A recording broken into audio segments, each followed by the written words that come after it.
राधा स्वामी जी। यह साखी एक भाई की, जो भाई बिल्कुल ही नास्तिक, वह गुरु को बिल्कुल भी नहीं मानता था।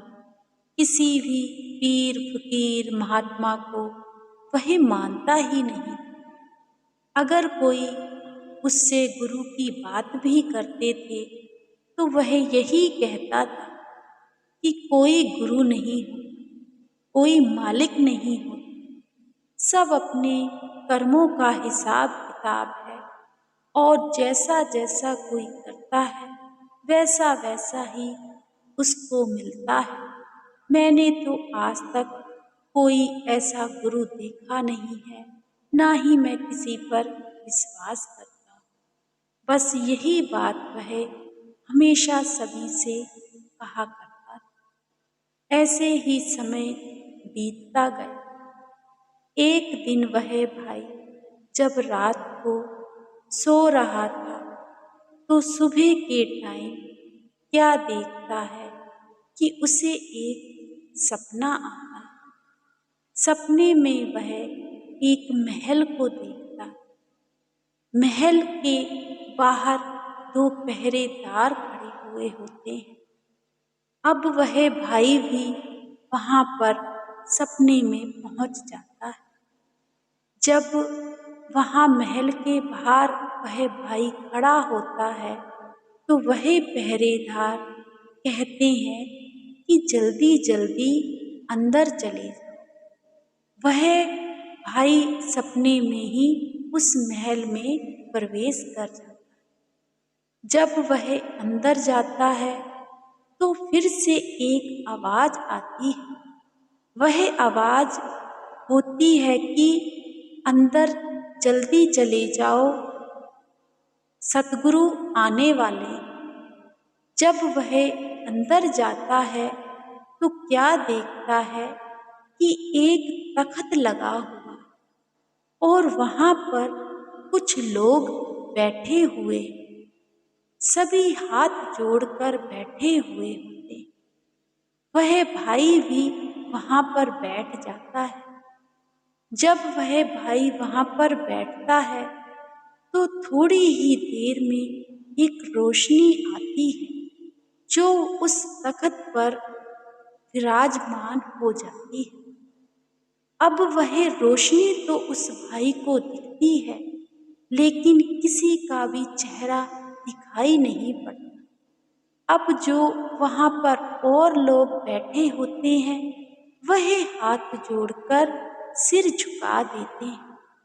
वह भाई सोचता है कि यह तो सिर झुका रहे हैं, यहाँ पर यह रोशनी दिखाई दे रही है पर मुझे तो यहाँ पर और कुछ भी नहीं दिख रहा। थोड़ी देर में ही एक आवाज आती है कि अब आप सारे बाहर चले जाओ। वह भाई जब बाहर पैर रखता ही है तो वह जब क्या देखता है कि वह तो अपने बिस्तर पर ही, तो वह सोचता है कि यह तो मुझे कोई सपना आ रहा। उस दिन वह भाई उस सपने पर कोई भी विचार नहीं करता। सारा दिन अपना काम काज करता रहता है और उस सपने के बारे में कुछ भी नहीं सोचता। जब फिर से रात होती है, फिर से सुबह के टाइम वही सपना दोबारा से उस भाई को आता है। वैसे ही महल दिखाई देता है, वैसे ही पहरेदार दिखाई देते हैं और वह वैसे ही उस महल में प्रवेश कर जाता है। फिर से उस भाई को आवाज आती है कि सतगुरु आने वाले हैं, जल्दी से अपनी जगह पर बैठ जाओ। वह भाई फिर से वहां पर बैठ जाता है और फिर से उस भाई को तख्त पर वैसी ही रोशनी दिखाई देती है। अब वह रोशनी पहले से भी ज्यादा दिखाई दी उस भाई, और वह जो वहां पर लोग बैठे हुए थे, उन्होंने फिर हाथ जोड़कर अपना सिर झुका लिया। अब वह भाई सोचने लगा कि यह किसके आगे सिर झुका रहे। मुझे तो यहाँ पर कोई दिखाई नहीं दे रहा, बस रोशनी ही रोशनी है। यह क्या चीज है? थोड़ी देर बाद फिर से आवाज आती है कि अब आप बाहर चले जाओ। अब जब वह भाई फिर से बाहर अपना पैर रखता है तो क्या देखता है कि वह तो फिर से अपने बिस्तर पर ही, और सोचता है कि आज मुझे यह फिर से सपना आया है। यह क्या चीज है? मुझे यह बार बार सपना क्यों आ रहा है? आज दूसरा दिन है, मुझे 2 बार ऐसा ही सपना क्यों आया? अब सारा दिन वह भाई उस सपने के बारे में सोच विचारता ही रहता है कि यह रोशनी है क्या? मुझे दिखाई क्यों नहीं देता? कि है क्या? मैं तो किसी चीज को मानता ही नहीं। यह मुझे क्या दिख रहा है? अब सारा दिन इसी सोच में ही गुजर जाता है। काम काज में भी मन नहीं लगता। अब जब तीसरा दिन होता है, रात होती है, तो जब वह भाई सोता है, ना सोता है ना जागता है। बीच में ही जब कभी कभी होता है कि हमें, ना हम सोते हैं ना हम जागते हैं, लेकिन हमारी आंखें बंद होती हैं। वैसे ही उस भाई के साथ भी, ना वह सो रहा था ना वह जाग रहा था, लेकिन उसकी आंखें बंद थीं और वह सपना उसे फिर से, इस बार वह सपने में वैसे ही महल में प्रवेश हुआ और फिर से वही आवाज आई कि आज सतगुरु फिर से आने वाले। वह भाई फिर से वहां पर बैठ गया। वहां पर वैसे ही लोग बैठे हुए थे, तखत बिछा हुआ था। तो क्या देखता है थोड़ी ही देर में कि एक महापुरुष सफेद कपड़े पहने हुए, जिसका नूर भी उस भाई से सहा नहीं जा रहा था, ऐसा नूर वहां पर उस कमरे में रोशनी ही रोशनी हो गई और वह महापुरुष वहां पर आकर विराजमान हो और सभी लोगों को दर्शन देने लगे। अब वहां पर जो लोग रोज दर्शन करते थे, उन्होंने वैसे ही हाथ जोड़े, वैसे ही सिर झुकाया। उस दिन उस भाई को भी वह नूर नूर इलाही चेहरा दिखा, लेकिन उस भाई ने अपना सिर नहीं झुकाया। उसने सोचा कि यह क्या चीज है? मुझे तो अभी भी कुछ भी समझ में नहीं आ रहा। इतनी तेज रोशनी, इतनी तेज रोशनी मैंने आज तक नहीं देखी है। यह तो चेहरा मुझसे देखा ही नहीं जा रहा। मुझे ऐसा लग रहा है यहाँ तो सारे के सारे सूरज इकट्ठे होकर आ गए। अभी ऐसा ही सोच रहा होता है कि वह रोशनी, वह जो वहाँ पर महापुरुष बैठे होते हैं, वह वहाँ से चले जाते हैं और जो वहाँ पर लोग होते हैं वह भी वहाँ से चले जाते हैं। उस दिन कोई आवाज नहीं आती। वह भाई जो जिसको यह सपना आया होता है, वह भाई फिर से क्या देखता है कि मैं तो अपने बिस्तर पर आज मुझे यह क्या दिखा? आज तो मुझे कोई ऐसी रूह दिखी है जो मुझसे नूर ही नहीं सहा। मुझे किसी से पूछना पड़ेगा कि यह मुझे 3 दिन से एक ही सपना क्यों आ रहा। अब उस भाई को बड़ा ही परेशान और सोचने लगा कि यह क्या हो रहा। वहां पास में ही कोई संत महात्मा थे। वह भाई वहां पर पहुंच गया। जाकर उस भाई ने अपनी सारी बात बताई कि 3 दिन से मेरे साथ ऐसे हो रहा है। अब वह जो बाबा था वह कहने लगा कि हम तो इन सपनों को मानते नहीं हैं। भाई तुझे क्या सपना आया है? हमारी समझ में तो खुद कुछ नहीं आ रहा। आप आए हो, बड़ी खुशी से आए हो, अच्छी बात है, लेकिन हमें इस बारे में कुछ भी नहीं। अब वह भाई बड़ा परेशान कि इन्हें भी कुछ नहीं पता। अब मैं पूछूं तो पूछूं किससे? करूं तो करूं का क्या? किसके पास जाऊं? यह क्या सपना है? अब वह भाई अपना कामकाज करने लगा, अपने खेत पर चला गया, तो यही सोचने लगा कि आज रात को तो मैं बिल्कुल भी नहीं सोऊंगा। 3 दिन हो गए हैं, एक ही सपना मुझे बार बार आ रहा है और मैं बहुत परेशान हो गया हूँ। लेकिन आज तो मैं रात को सोऊंगा ही नहीं। मुझे अब डर लगने लगा है, मुझे पता नहीं क्या होने लगा है। वह भाई अपने नौकर को लेकर अपने खेत में चला। वहाँ पर जाकर वह भाई अपना काम-काज करने लगा। पास में ही जो उनके साथ उनका नौकर गया था, वह भी थोड़ी दूर पर काम-काज करने लगा। अब वह भाई काम क्या करता, वह भाई तो यही बात सोच-सोच के परेशान था कि यह हो क्या रहा। तो क्या देखता है वह भाई कि एक बुजुर्ग उनके पास चलकर आते हैं और वह बुजुर्ग आकर उस भाई से कहते हैं, बेटा क्या कर रहे हैं? तो वह भाई कहते हैं, कुछ नहीं, अपने खेत में काम कर रहा। तो वह जो बुजुर्ग हैं, वह उस भाई से कहने लगे, बेटा मुझे तुम बड़े परेशान लग रहे हो।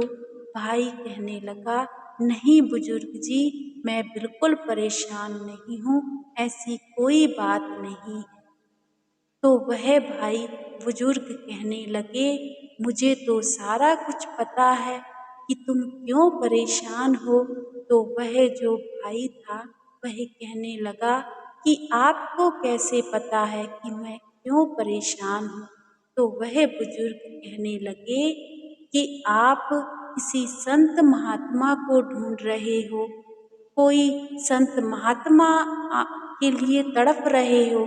तो वह भाई कहने लगा कि बुजुर्ग जी, मैं तो किसी गुरु पर विश्वास ही नहीं करता, मैं तो मालिक को मानता ही नहीं हूँ, तो मैं किसी संत महात्मा को क्यों ढूंढूंगा, मैं नहीं मानता किसी को। तो वह बुजुर्ग कहने लगे, ऐसा तो है नहीं, मुझे लगता है आप किसी की तलाश में हो, मुझे बता दो, मैं तुम्हें बता दूंगा। तो वह भाई कहने लगा, बुजुर्ग जी, मुझे ऐसे ऐसे सपने आ रहे हैं, 3 दिन हो गए हैं, मैं बड़ा परेशान हूँ, मुझे कुछ भी समझ में नहीं आ रहा कि मैं क्या करूँ। मैं एक महात्मा के पास भी गया था, तो उन्होंने भी मुझे कोई राह नहीं दिखाई। तो आप क्या करोगे? आप तो वैसे ही इतने बुजुर्ग हो, आप मुझे कौन-सा रास्ता बताओगे?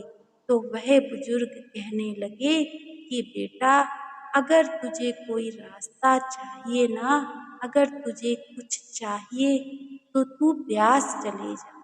तो वह भाई कहने लगा, ब्यास में क्या क्या है? तो वह बुजुर्ग कहने लगे, ब्यास में ही पूरे गुरु आए हुए हैं, वह दुनिया को सुधारने के लिए आए हैं, तो तू भी वहाँ चला जा। क्या पता जिसकी तू तलाश में है, जिसको तू ढूंढ रहा है, वह तुझे वहीं मिल जाए। तो वह भाई कहने लगा कि बुजुर्ग जी, मैं तो किसी को ढूंढ ही नहीं रहा, आप मुझे क्यों परेशान कर रहे हो? मैंने तो सिर्फ आपको अपना सपना बताया है, क्योंकि आप मुझे पूछ रहे थे।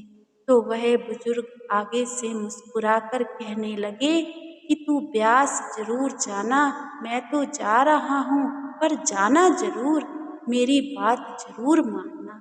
और वह बुजुर्ग वहाँ से चले जाते हैं। अब वह भाई बड़ा परेशान, अभी वह भाई बातें करता ही होता है कि उनका जो नौकर होता है ना, वह उस भाई के पास आ जाता है। वह आके कहता है, भैया आप किससे बात कर रहे हो? तो वह भाई आगे से अपने नौकर को कहता है, क्यों मुझे बेवकूफ बना रहे हो?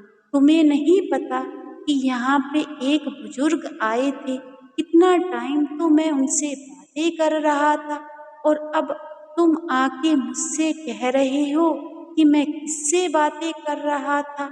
लगता है मेरा तो जो दिमाग है ना वो ठीक नहीं। वह नौकर कहने लगा, भैया मैं तो आपसे प्यार से बात कर रहा हूँ, आप अकेले ही बातें किए जा रहे थे, मुझे तो यहाँ पर कोई भी बुजुर्ग दिखाई नहीं दिया कि आप मुझे पागल बना रहे हो। तो वह भाई बड़ा परेशान, वह कहने लगा, ठीक है, मुझे तो खुद समझ में नहीं आ रहा क्या हो रहा है मेरे साथ, तू जा अपना काम कर। अब वह भाई बड़ा चक्कर में पड़ गया कि 3 दिन से मुझे एक ही सपना आ रहा है। अब यह जो बुजुर्ग आए थे, यह इस नौकर को दिखाई भी नहीं दिए हैं, यह हो रहा मेरे साथ क्या है? अब मैं करूं तो करूं क्या? अब वह जो बुजुर्ग बात कहकर गए थे ना कि ब्यास जाना, तो वह भाई सोचने लगा कि मैं जाकर देखता हूँ कि यह ब्यास है कहाँ पर। अब उस भाई ने 2-4 लोगों से पूछा कि यह ब्यास कहाँ पर है, वहाँ पर यह कौन रहता है, कौन से गुरुजी हैं, कहाँ पर है। वह सारा पता लेकर ब्यास, जब वह भाई ब्यास पहुंचा, तो वहां पर जब उस भाई ने अंदर एंट्री की, तो उस भाई को एक अलग ही नज़ारा देखने को मिला।